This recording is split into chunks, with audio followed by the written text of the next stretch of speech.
Bonjour et bienvenue dans ce flash d'information.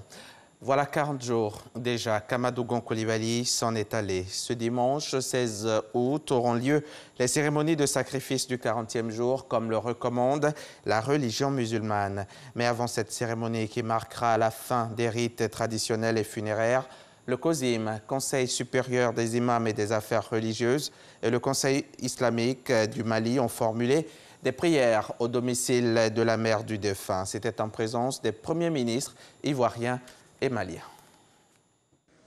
Commune de Cocody, résidence de la mère de l'ex-premier ministre Amadou Coulibaly, rappelé à Dieu le mercredi 8 juillet dernier. Imam, guide religieux, prédicateur, fidèles musulmans, famille biologique et politique de l'ex-chef du gouvernement réunis pour lui rendre hommage. Nous sommes à la veille de la cérémonie des sacrifices des 40e jours du décès de El Hadj Amadou Coulibaly. Lecture du Saint-Coran, louanges, invocations et prêches au centre de cette cérémonie de prière et de bénédiction. Quand l'homme meurt, son cheminement spirituel ne s'arrête pas. C'est vrai, ce qu'il a fait avant sa mort peut être gardé pour lui, mais on peut l'aider pendant qu'il est dans sa tombe.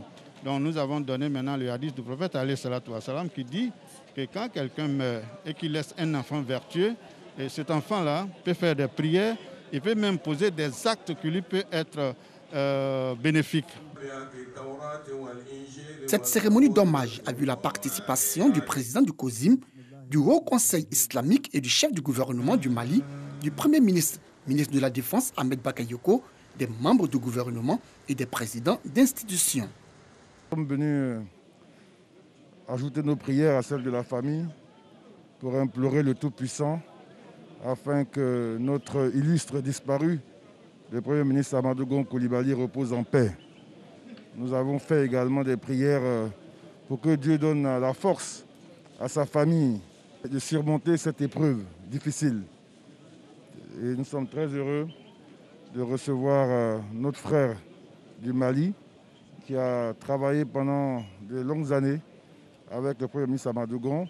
Et nous saluons leur présence, une marque de solidarité qui nous touche particulièrement. Nous sommes venus au nom du président de la République du Mali, son Excellence M. Ibrahim Boubacar Keïta, venir rajouter nos prières à celles qui ont déjà été faites par l'ensemble du peuple ivoirien, afin que Allah subhanahu wa ta'ala puisse accueillir notre regretté Amadou Coulibaly parmi les bienveillants, à côté de lui. Les hommes de Dieu, profitant de l'occasion, ont prié pour la paix, la stabilité et pour une élection apaisée le 31 octobre prochain. Amadou Coulibaly est décédé le 8 juillet 2020, laissant la Côte d'Ivoire entière dans la consternation et dans l'abattement le plus absolu. À Korogo, au nord de la Côte d'Ivoire, la terre de ses ancêtres, c'est hier nuit qu'a débuté la cérémonie de 40e jour de son décès. Les habitants de la cité du Poro ont prié toute la nuit, implorant Dieu pour le repos de l'âme du Premier ministre. En cette période de crise sanitaire, les commerçants de Côte d'Ivoire ont payé un lourd tribut, mais l'État a trouvé le moyen de sécher leurs larmes. La bonne nouvelle, c'est qu'ils disposent désormais d'une ligne de financement de 4 milliards de francs CFA, de quoi relancer leurs activités, des activités qui ont pris du plomb dans l'aile du fait donc de la pandémie de Covid-19. Les précisions de Lanciné Bakayoko à suivre dans le 13h. Le gouvernement de la Guinée équatoriale a remis vendredi sa démission au président Théodoro Obiang Nguema dans un contexte de crise économique accentué par la crise sanitaire.